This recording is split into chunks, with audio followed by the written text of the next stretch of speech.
it's Lucy with another episode of The Juice with Lucy. Today, I am so excited for my guest, and I'm honored, honestly, to have him on here.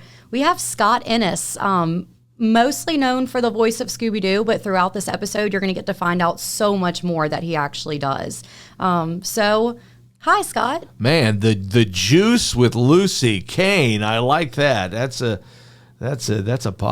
drink waiting to happen. Yes, it is a drink that frequently You're kind of known for that drink, right? I am, unfortunately. Yeah, but I mean, it opened up the door to do a podcast, so why not? Hey, you know what? I mean, there you go. The juice is loose.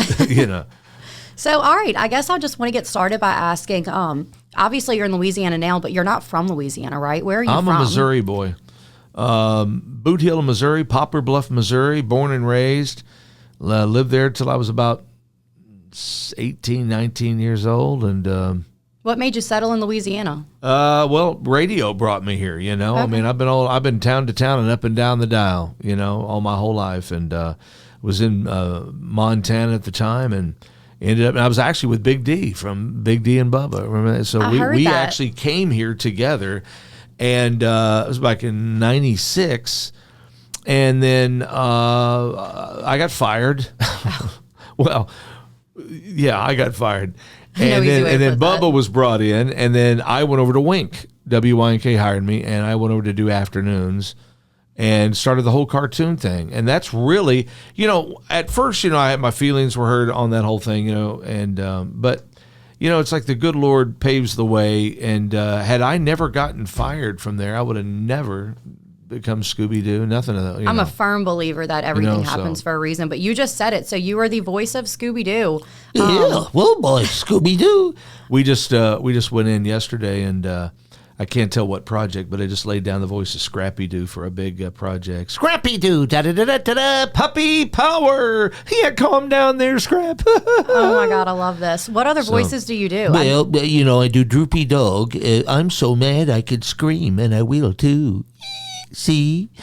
And then there's Huckleberry Hound, oh my darling. This is Wally Gator, I love my ever-loving Everglades. I like to get clean instead of dirty. Heavens to Murgatroyd. Snagglepuss. Yabba dabba doo. Oh, right, Fred.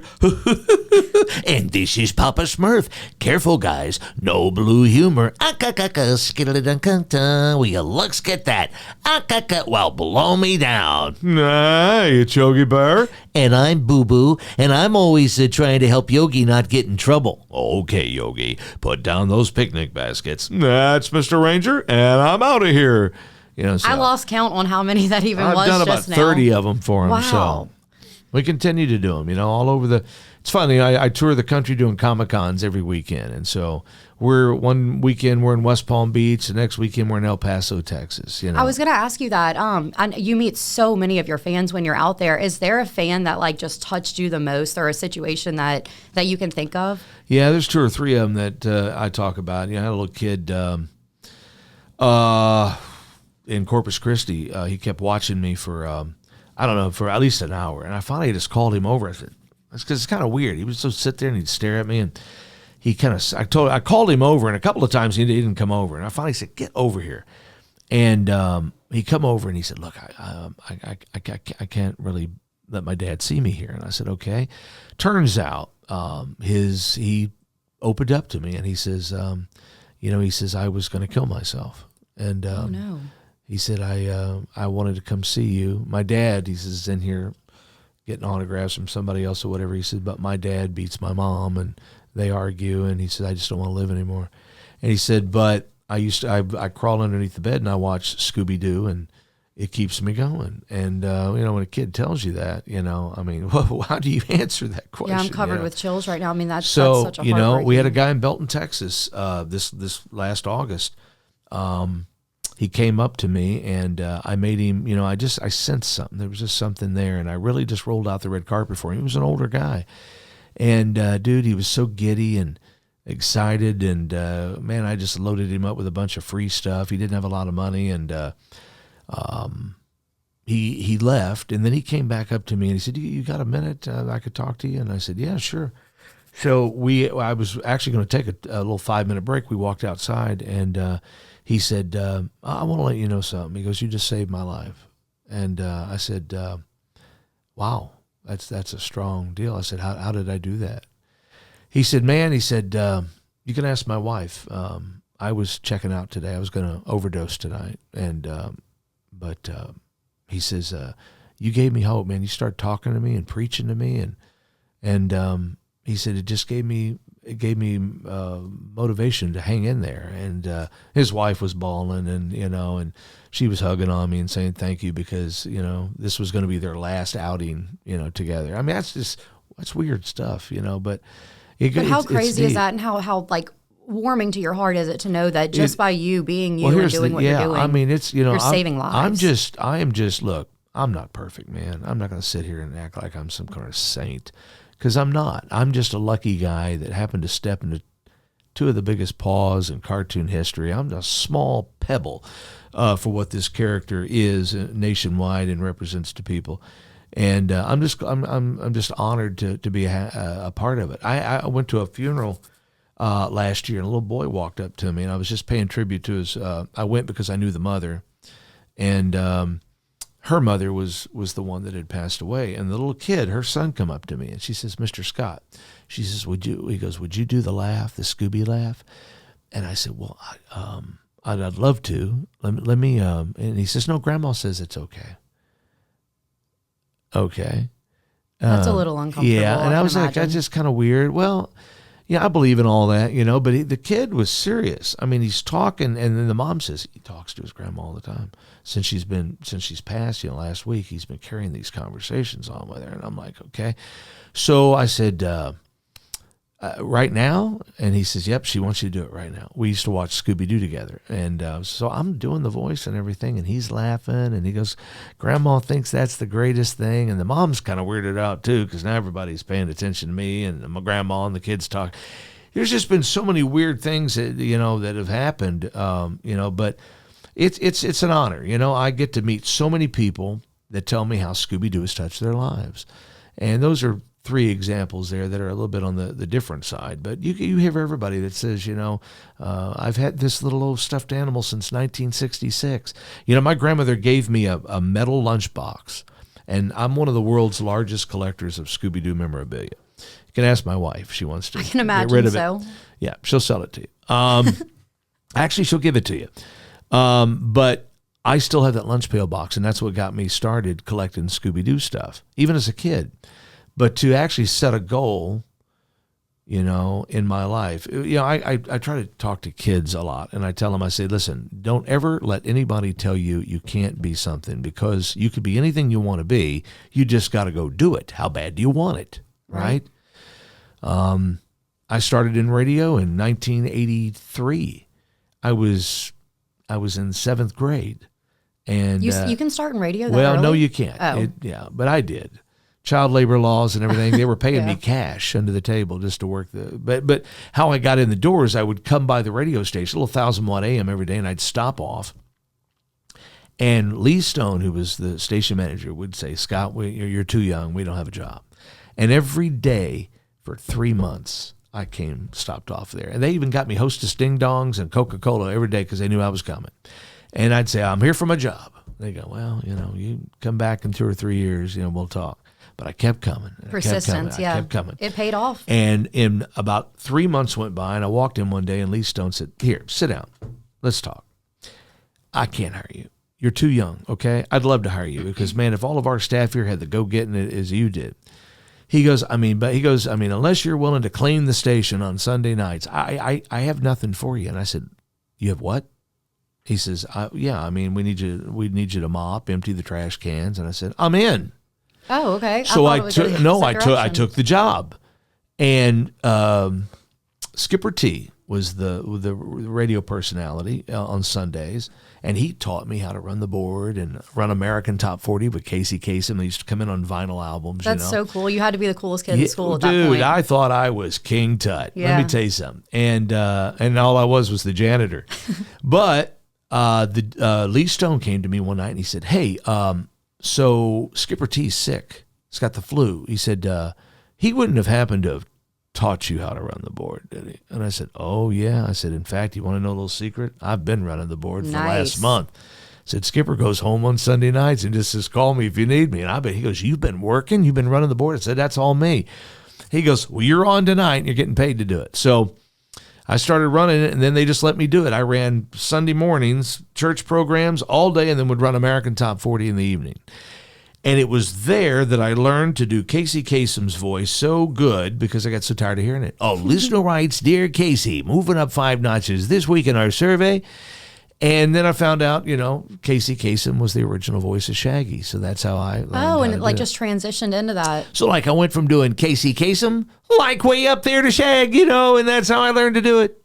That's so cool, though. Look, Tommy can do some accents. I'm not going to put him on the spot, but he can do some accents, too. I, on the other hand, I'm terrible at it. Yeah, I suck at doing accents, but, I'm always, my daughter moved to London, so every time she goes to London, and I'll try to go, hi, Mike, and she'll go, that's Australia. Well, that's me. London? I get them all mixed up. I can't do it. Right, yeah, I just do character voices. So, but you're behind a mic whenever you're doing the Scooby and, all of the different voices, but you were actually in front of the camera recently for a movie. Yeah, how did that even come about? The Iron Claw. Wow, that was... With Zac Efron. Yeah. How cool was that? And, Zac did the voice of Freddy in the movie Scoob, so it's like... Did he really? Yeah, so we really kind of hit it off talking Scooby Doo. It was kind of cool.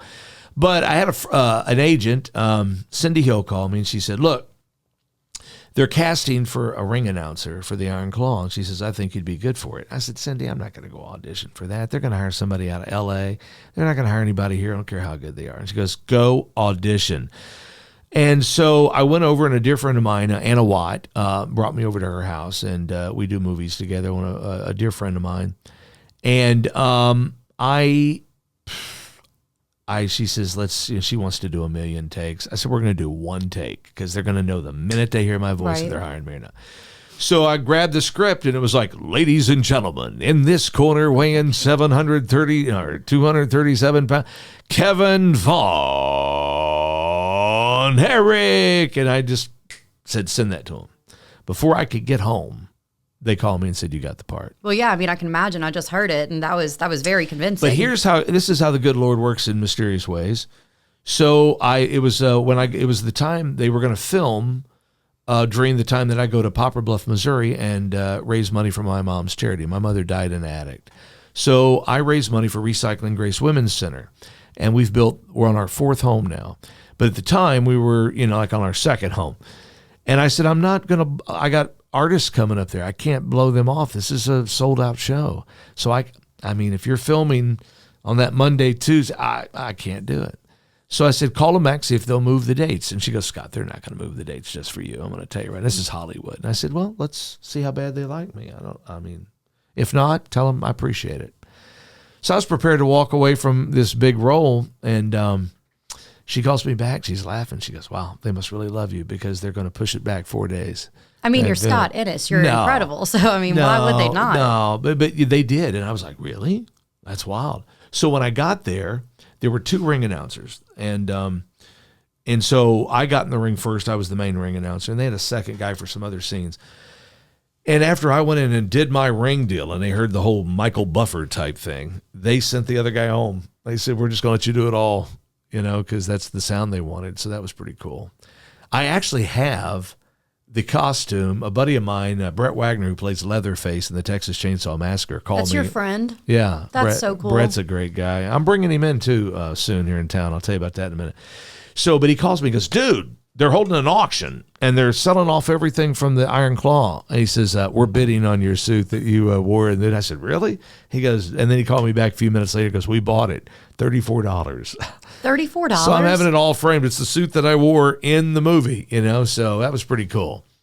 But you said Leatherface. I want to hear a little bit about that. Well, Leatherface, Texas Chainsaw Massacre. Brett is one of the actors that has played Leatherface. And we just became friends all through the Comic-Con circuit, And I want to be his friend. Well, you can, because I'm going to give a shameless plug here where I don't know when this is going to air. But so here's the deal. K&M Collectibles out in Central on the 14th of December, 1 to 5. I'm going to be signing out there. We're bringing the Mystery Machine out there. And Brett's going to be out there, and he's going to be signing. And dude, this guy's huge. He's actually going to be in costume. He puts the costume on for like an hour and takes pictures with that. That would be incredible. So it's like the Nightmare Before Christmas with Leatherface, So, but we're also going to be encouraging people to bring us unwrapped toys for the kids and stuff. So it's going to be a fun time. First 100 kids get a free Scooby Doo gift bag, and it's going to be a fun time. Dude, that's so cool. You said 1 to 5? Yeah, 1 to 5. We're actually flying back from an undisclosed location right now, which I can't really say what it is, but hopefully our flight lands in time and we can be there. That would be incredible. Well, we're gonna then go to my house that night, so you can come by the house. Okay, yeah, we're gonna go by the house and do a whatnot all over the country. So I love whatnot. You make a few bucks to pay gas in your car. So is that my invite? Yes, that's my invite. Okay, yeah, open. we're We're hawking there. autographs, and all over the country. So that'll be fun. But so we're gonna have just a full day of it. It's gonna be a fun day. Awesome. So you've done the movies, you've done the voices. Mm-hmm. I also understand that you're in the country music scene as well. Not only do you have, let's touch on that first. Cajun Country Jam is coming up on its 10th year in 2025, right? 10 years, and of course, I've been with Classic Hits 103.3 for the last 8 years, playing pop music, which is actually what I started my career in. So it's come full circle. But I spent about 15 years in country music, and got to be really good friends, with a lot of them. Kenny Rogers. I wrote Handprints on the Wall for Kenny Rogers, and that was a charted song, wasn't it? Yes, number 38. It was his last charting single. You're just full of everything. And I wrote Paper Heart for Sammy Kershaw, and then I wrote the tribute to Leonard Skinner called Free Bird in the Wind. I actually wrote it on the tree, leaning against the tree where the plane had come to rest. I wrote this thing, and Marty Rabin from Shenandoah heard it, and we went up to Muscle Shoals, recorded the song, used the same microphone they did Freebird on, the same bass guitar and the same piano, okay? And then they brought Charlie Daniels in to do the intro of it. Nice. So I'm like, yeah. I'm like, man, so. Do you ever get nervous meeting celebrities? You know what? No. I mean, you're a celebrity as well. That was crazy to say. You know what? I've never really been starstruck. I'll tell you, the only person that's ever really just makes me just go goo-goo is Reba McEntire. I've known Reba for a long time. I've done some Scooby favors when her son was growing up. We love Reba. And she's just, her and Dolly. You've met Dolly? I met Dolly, and I actually. Who have you not met, I got to Scott? tell you a funny story about Dolly. So I get this call from Hershen family, and they own Silver Dollar City, and they run Dollywood. So they call me, and they're in this meeting, and I hear Scott Innis, Dolly Parton. I thought I was being punked. I was like, yeah, shut the up. You know what I mean? It was like, I might would have just passed out right then and there. It was her. And they were telling me they had a new ride coming out. It's called the River Rapids ride. And she says there's going to be a ranger that you never see, but you hear coming through the breaker one night. And basically he warns everybody in line. He's talking that the beavers have dammed up the dam, and you're going to get wet on this ride, okay? So they said, we were looking for a Shaggy. We know you do Scooby Doo Shaggy. So how would that sound? So I went into doing it, and I could hear kind of a pause, and maybe that's not kind of what we were looking for. And I said, I think you're looking for more like a Barney Fife. And she goes, well, how would that sound? Well, this here's Barney, Deputy Ranger Roger. I got to tell you, those beavers down there, they've got that dam all dammed up. You're going to get wet. You're going to get wet. Yeah, and so we just left out all the nip it in the buds and stuff, and that's what they went with. And for 10 years, that ride was at Dollywood. Yeah, I voiced Popeye for King Features for the Universal Studios ride, and then all the Scooby rides at all the Six Flags, Kings Island. That's all me. I kind of feel like I'm a little starstruck right now. We know you, and yeah, we're family. We're family. So, but no, you know what? I look back and I had. I'm just throwing things out here for you, but I was the last person to have lunch with Conway Twitty before he died. Oh. The same day. Oh, okay. Sorry. That just ADHD brought me over here. How incredible was that to have Randy Travis on the stage? Was it last year? I think it was for Cajun Country Jam. Yes. That was, everyone. You had people crying in the crowd. That was a very memorable moment. What a great guy too. Has been to hell and back, and to see him struggling to get out there, but doing it. Again, that's how bad do you want it? And to roll him out and induct him into the Louisiana Music Hall of Fame, just what a great deal. And he was so humble and just a great guy. And, it's just, life's crazy. It's like I've been writing songs all my life, and I co-wrote the theme to Baywatch, the TV show Baywatch. And but I was in Springfield, Missouri in 1991, 92, and I was performing with the Osmonds and Ray Stevens in Branson, Missouri. And I had written a song for Conway Twitty, and he was sitting in for Loretta Lynn, who was up in Cox South at the hospital in Springfield with Mooney, her husband, and she wasn't doing her gig, so she brought in Conway to fill in. And I said, I wrote this song for Conway Twitty. She's like, well, baby, just go pitch it to him. I said, well, she says, look, I'll call him down there and tell him you're coming down. So I went down, and actually I met him backstage. I played him, sung him the song, and he goes, well, man, I like that, man. It does sound like me. He said, let me live with it on the bus and back to Nashville, and next week you come down here and we'll talk. I said, that's great.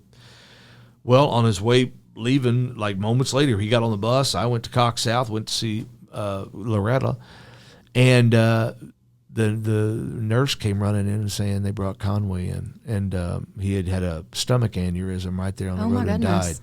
So, it's like my son teases me, my older son who's in radio too. He goes, Dad, your whole life sounds like BS. It truly does. The things you're spitting off right now. He goes, but if you didn't actually have the proof to show it, I would call you a liar.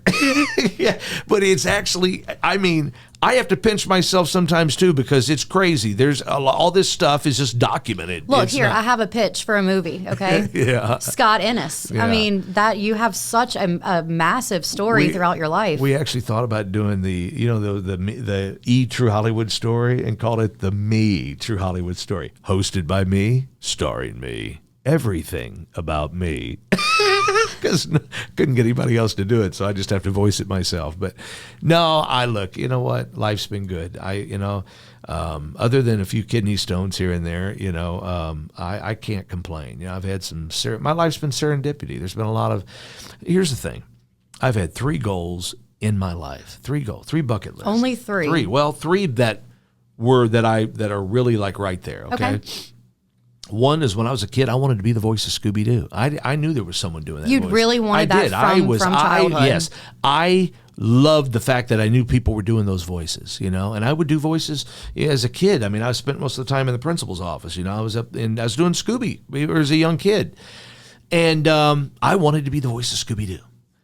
And I wanted to write a song for Kenny Rogers because that was my favorite all-time hero, Kenny Rogers. My mom loved Kenny Rogers. I loved Kenny Rogers. And back in the day when it was, Kenny Rogers and what was his band back then? Don't put me on the spot for this one. I need my husband for this. The Fifth Dimension, or not the Fifth Dimension, but whatever. It doesn't matter. I wanted to write a song for Kenny Rogers. And I wanted to win a CMA award from the Country Music Association. I used to watch that as a young kid, and they'd hand all these big awards, and man, I thought that award was great. As a kid, you're like, oh wow, that's a great award. I'd love to have one of those. You have, if I'm misspeaking, correct me, but you have one of the utmost top awards, don't you? Yeah, well, of the most here's powerful. the deal. In 1997, I became the voice of Scooby Doo. The next night, I was on the stage of the Grand Ole Opry, and I got the CMA for Air Personality of the Year, and 3 years later, I wrote Handprints on the Wall for Kenny Rogers. So that's why I try to tell kids, whatever you want to do, just go do it. I was honored to win the highest award in radio broadcasting, the Marconi. I didn't realize how big that award was till I got up there, and everybody was telling me how big it was. But they hand out an award here in the Louisiana broadcasters called the Golden Mike Award. I didn't realize how big that one was, but I've won it 3 times. I didn't even know it was.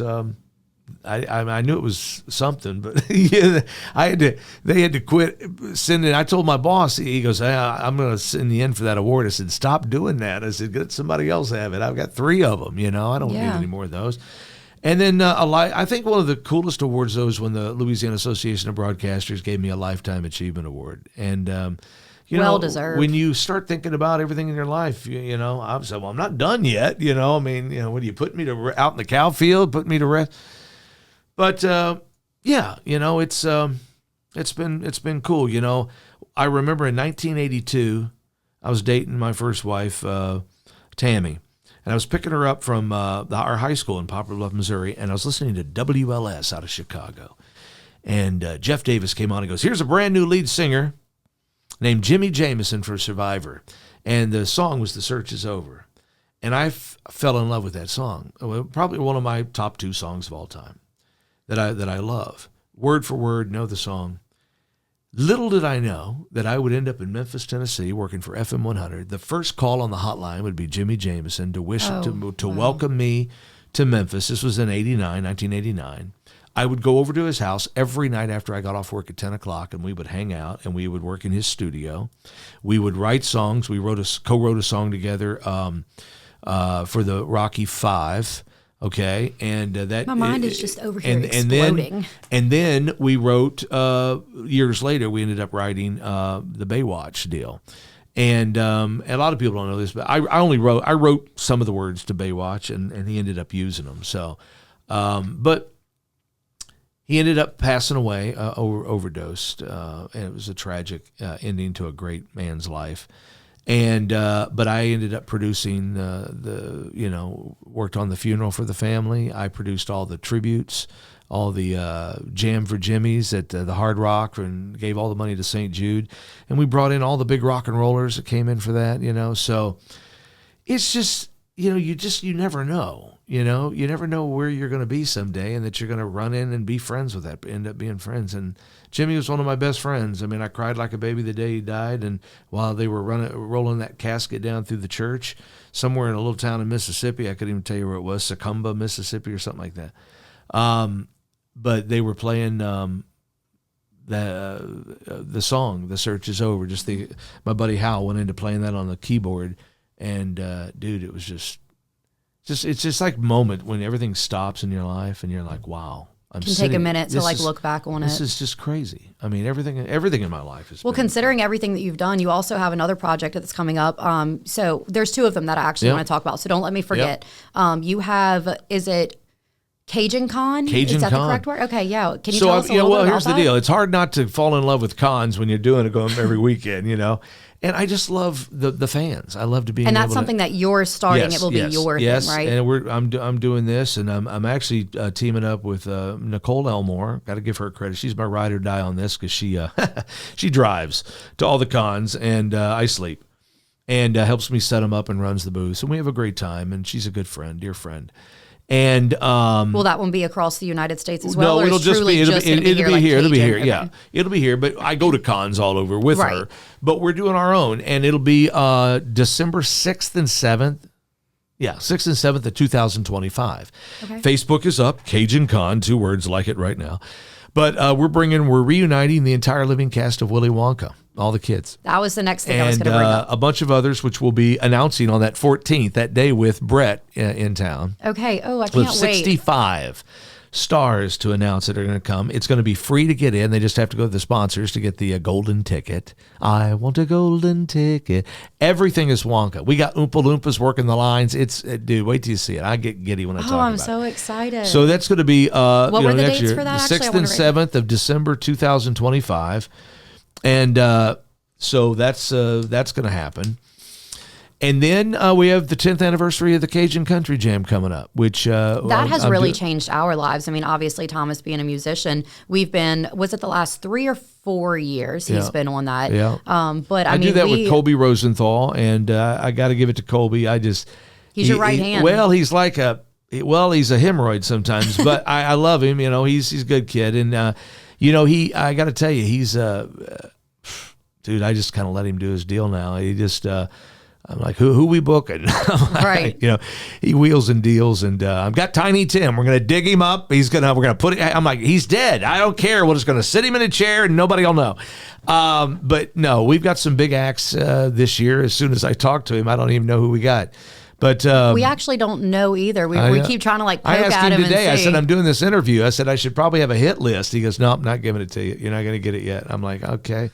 Cajun Country Jam last year kind of changed my life because Justin Moore, I don't know if you understand how much I love him, but the fact of like just getting to meet him, my goodness, you couldn't look talk like to me. I need a drink. Yeah, you couldn't talk to me for a week after that. Yeah, he's a good guy, man, and all the people, we've been fortunate because we've thrown some big shindigs. I mean, Cajun Country Jam, Memorial Day festivals. We've done all the food truck festivals, which we're going to get back to doing. We've done Rockin' the Bayou. Speaking of the food truck festival, so I was actually going to ask you, I don't know if you can even answer this question because of how many celebrities you've met. I'll tell you mine if you tell me yours. All right. Who is your favorite person that you've met aside from Reba? Because you've already made that very clear. Wow. That's loaded because I never meet a stranger. Everybody I meet, I feel like I've known forever. Favorite person. Well, I got to tell you, I was doing Zombie Island in 1997 on Cahuenga Boulevard in the famous Hanna-Barbera studios, sitting right next to Mark Hamill, Luke Skywalker. Oh, and wow. Dude, for 2 days, we were just swapping stories. I mean, I'm like freaking Mark Hamill, and it's funny because the room, everybody was talking, and we're talking, and I said, Mark, I just never really got Star Wars. And dude, the whole room just went deathly quiet. I mean, just everybody. I had that on repeat as a child, on repeat. Everybody turned around and looked, and it's like, oh, what'd I do?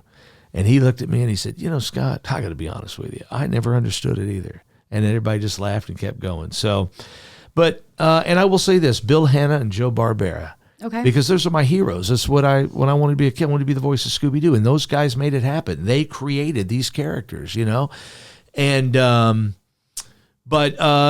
to be able to say Mark Hamill and Bill Hanna and Joe Barbera, to meet those people, pretty cool, We have definitely not met as many celebrities as you have, but I want to say Neil McCoy was probably one of my absolute favorites. Neil and I are really good friends. His personality, Yes. he was incredible. He actually came off of his bus onto the stage when Thomas was performing and was like, "Dude, how do you remember sing him doing like that?" Yeah, he was sitting there watching from the start. Walked right up onto the stage and shook his hand. Neil and I met at the Grand Palace in 1991. His first song, which was, it was a ballad. I forgot what it was now. But anyway, it was like number 30. It was still climbing, right? And may have been Gimme That Wink. I don't know. But anyway, we became friends. And we did a lot of events through the years. And we would run into each other. And when I created a TV show with my buddy Jim Hogg called Hal and Al, Hollywood Hal and Rhinestone Al, he sang the theme song. He recorded my Christmas song that we're pitching. It's called the Silver Magic Santa Bell, and we're pitching this about a bell that you put underneath your kids. That Santa Claus puts underneath there, and it teaches kids about the faith and why we celebrate Christmas. And Neil sang the song, and just a great song. And so we did that food truck over in Port Allen, and I called him up. I said, "Would you come do that?" And he said, "Man, I'm gonna be there, Scooby Doo." That's what he always Scooby Doo. Not only is he an incredible entertainer, but he's just an even better person. Like his personality is just explosive. Yes. You can't. And that's why he won Entertainer of the Year one year, because he's just all over that stage. Oh, No Doubt About It was the song. No doubt about it. So, but yeah. I mean, Neil McCoy, one of my favorite people. We'll probably bring him back at some point because he just puts on a I show. Definitely would like to, if not be a part of it, I'd like to be there. Seats. Yeah, for sure. Backstage passes. So I might put you on the spot again. Just one more question. No, you can ask them all day long. Okay. What is your biggest fear? No, no, you want some tequila? No, I didn't bring it. Yeah, I didn't think that you would drink it. Yeah. No, normally we have our glass of tequila sitting here. We'll cheers throughout, but I was like, I don't know that Scott's going to do that. So. We're good. Your biggest fear? My biggest fear? Golly. It's a loaded question. Well, I seem to let myself down a lot, I think we all strive to be better people in our lives. We all have the stories we don't like to tell, and but the things that we've done in our lives, and we wish we had and we would do better. But, then I'm reminded, my father always tells me, he says, Scotty, I get it.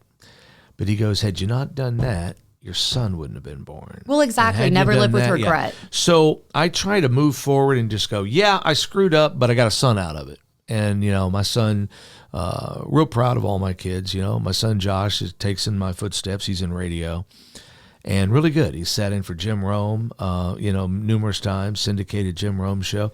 I mean, he's just, I call him thebomb.com. He's currently unemployed looking for a job. And that's radio because, you get the job you've wanted and they fire you. But, I'm always having to reinvent myself. I think the one thing, failure, we all, It's insane that you said that because if I had, I was going to tell you that is mine. And anyone that knows me knows that is my biggest fear. I push myself to like the absolute furthest that I can. I want to be the best at everything that I do. And failure absolutely terrifies me. But in a way, I feel like it drives you to do better and to reach your goals. Well, you were talking about that. Like perfect example is this Cajun con I'm doing, right? I've got a lot of people in the con. There's a lot of jealousy in life, period. There's a lot of people that'd love to see me fail at that, okay? You're bringing 65 stars in. You got to have a lot of people in there. Right. And every day I'm going, oh, God, this is... But you know what? I've done 1 million events in my life, and I just put the faith in the good Lord above. And I just tell myself every day, you're not going to fail because you got God on your side and you're going to do good. And I put one foot forth in front of me every morning, and I go full throttle, and I give it 150% every day.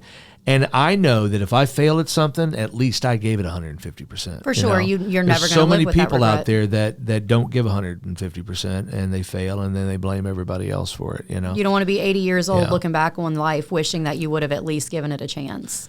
People ask me what was the one thing in my life that made me want to be an entertainer, that made me want to, strive to be that person. And when I was young, my grandmother pretty much raised me. And then when I was about 1973, my mother, of course, was alcoholic, did every drug known to man. She moved to Columbia, Missouri from Poplar Bluff, Missouri, and she remarried. And she says, I want my kids back. So my grandmother, the hardest thing for her to do was to pack me and my sister up and move us to Columbia, Missouri. And my mother didn't. We lived on a farm, and I was into everything. I was hanging from trees, building tree houses. I was out swimming in the lakes and everything. Didn't even know how to swim. So she was really like, "Oh my God, he's going to end up dead. I got to do something." So she created what she called the thinking stool, and she told me that the teacher actually came up with it and was making me do it. So I guess that I didn't blame her.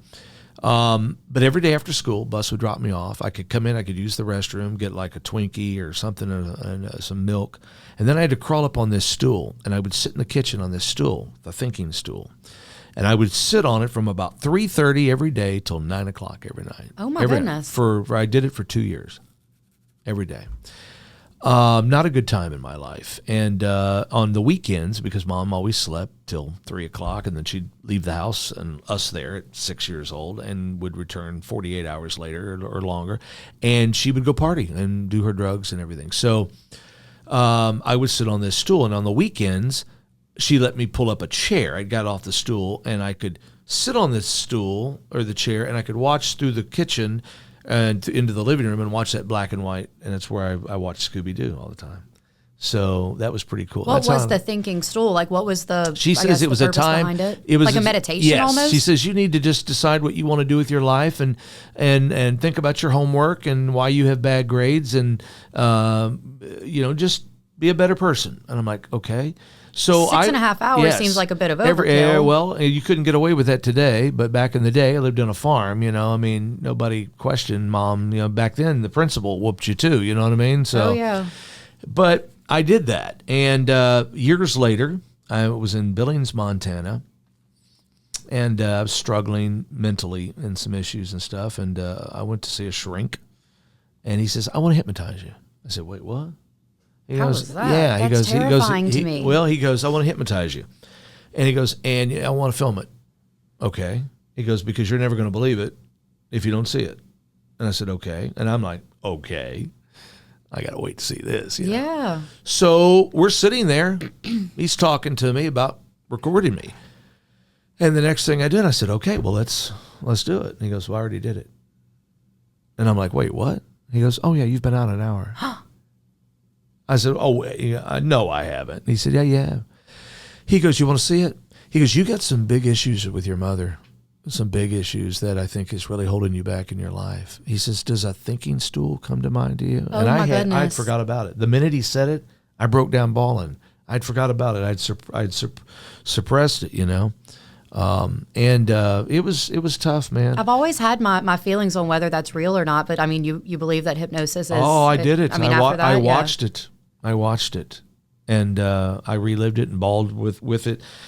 And it was difficult to get over, and I had to talk with my mom. I mean, we had some talks and everything, and so on her deathbed, I held her hand while she took her last breath, and she apologized for the thinking stool. She says that she just didn't want me to get hurt, but she needed to know that I was safe somewhere, so she plopped me there, and so that's the deal. So I'm starting next year. I've incorporated into doing Comic-Cons.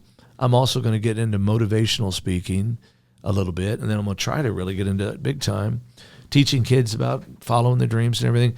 But I'm calling it from, the poster's really cool. It's a picture of a stool on a stage with a light coming down. Everything's black around it, but that little area. And I used to wear a pair of red Chucks, old Converse sneakers. And so there's a pair of old Chucks sneakers sitting in front of that stool. And on the stool is a microphone, and the shadow coming off of it is Scooby Doo. And it says, from the stool to the stage. Dude, that's incredible, Scott. And so... but yeah, it still gets me emotional when I talk about that stool, because I mean that's a tough thing as a kid. I'm sorry, no, it's okay. but it made me what I am. So, but it's still. It was a hard thing to go through, but like you said, it made you who you are today. It's deep. So, but that's why I'm always giving back. Yes, for sure. Okay, well, I didn't mean to bring the tears out of you. I'm sorry. It's all good. I was crying in the hospital with a kidney stone earlier. So let's bring it back to something a little exciting. Something that is going to live rent free for the rest of my life in my head. Something that we were a part of with you when you were the Grand Marshal for the Denham Springs Parade. That was something close to home for us. And Thomas and myself were actually able to be up there with you and experience all of that. So that's a fun time. I'm not a parade guy, but it rained on us. Oh my God, it was raining all day. It was cold too. Golly. But that was a super, super cool thing to be a part of. Well, let me tell you something. You guys got me to do that. And I got to tell you, if it hadn't have been you guys, I probably up there with me, I would have probably never done it. Yeah, the thing is, when I moved here in 96, I worked for WYNK, and we did, I tell you, 1,000 parades. You had Christmas parades, Mardi Gras parades, St. Patrick's Day parades. I did those for 5 years, and I was always the one they would get to haul out to do those. And I'll never forget, it was the downtown Christmas parade. This has been years ago now, but it was probably 2003, 2004. And I was on that parade, and everything just goes in slow motion sometimes. You're throwing them beads out, and you're throwing them in. Hey, how you doing? You're throwing me. And at that point, I said to myself, I'm done. I'm not going to ever do another parade. We'll have a parade for everything, too. So if you were on all of them. But I just said, at that point, I said, that's it. I'm done. I'm not doing any more parades. And I didn't do any more parades until you all asked me to do that parade. I'm so happy that you did. I just, I'm not a parade guy. I love to, now I'll sit on the side of a parade with the family and catch beads and stuff. But you know what the fear is? The Porta-John. I get stomach aches and all the time, and I don't want to be in the middle of a parade. And I'll be honest with you, I was just and get the lower abdominal cramps. I'm just telling you, it's funny. It happens. Look, I have celiac disease. Not to go too in depth, but I'm telling you, I know that, dude. Do. I'm telling you, we all got poop stories, right? In fact, I thought about. Okay, here's funny. We did lighten the mode. Let's go. I thought about.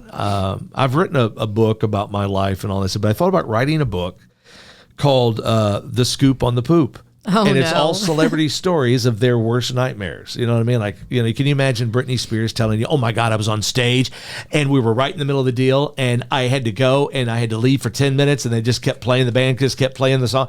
So I thought people would read this. They would read this. That would be a good book to put in the bathroom. Yes. Like, you know how you want literature in the bathroom? But people would read because they love to laugh. Yeah. And I forget what her name was, but she was the co-lead singer with Mickey Thomas in Starship. And she had the lower abdominal problems, all that stuff. So she would leave right in the middle of the songs, and they would have to just do long guitar solos. And to tease her one time, they literally put a porta-john on the stage. That's so embarrassing. And to get back at him, she used it right in the middle of the show. She says, you know what? It's there. And she went right there. I'm not making this up. So, yeah, I just thought that's a book I'd love to write sometime. Can you imagine me walking up? Write it. Walking up and, you know, talking to, you know, Reba and go, Reba, it's great to see you again. Listen, do you have any poop stories? Oh my God. I'd really like a good, and you know what she'd probably do? She'd probably go, oh, darling, sit down. I got about 20 of them. I'm about to give them to you, you know? Dolly, do you have a poop story? Dolly doesn't poop. No, yes. Dolly doesn't poop. And that'd be exactly what it is. Yeah. Dolly Parton's poop story. I don't poop. Yeah, exactly. That's it. There's no way. There's no way Dolly Parton poops. No. All right. Well, we'll be back with the scoop on the poop. right with the scoop on the poop. Well, you know, that might be the title of this episode. Huh? It's a real, you know what show. So we've kind of like covered pretty much like everything that not everything that you've done, I can imagine. But is there anything that we haven't covered? My favorite color's red. Okay. Yeah, What's your favorite food, actually? Anything that's not healthy for me. I mean, I'll be honest with you. Understandable. I moved down here and I gained 60 pounds, and then of course I've been lucky enough to lose it. But you know what? It's funny because we go out to eat. We go to some of the finest seafood restaurants, and my wife will order seafood stuff, and they go, "What do you want?" I say, "I'll take a burger and fries." Oh my. Okay, Thomas. Dude, I'm like, Everywhere you know why? we go, Because it could it's be comfort. I know exactly how it's going to taste. I know the French fries are going to taste good dipped into the ketchup, and I know I'm going to get a cold Coca-Cola to go with that. And if you screw that up, dude, you are in deep. Yeah. How can you screw that up? You can go to a fine dining restaurant, and I'm going to order something that I've never had before, and he's like, I want a burger, please. But no, I mean, traveling all over the United States now, we've actually learned that nowhere has food like Louisiana. Yeah. I mean, that's why you But gain we're your weight also the when you most come down obese here. state in the That's exactly country. it. So, you know, it's like I've learned thing when I moved here in 1996, and I'll never forget the day I rolled in.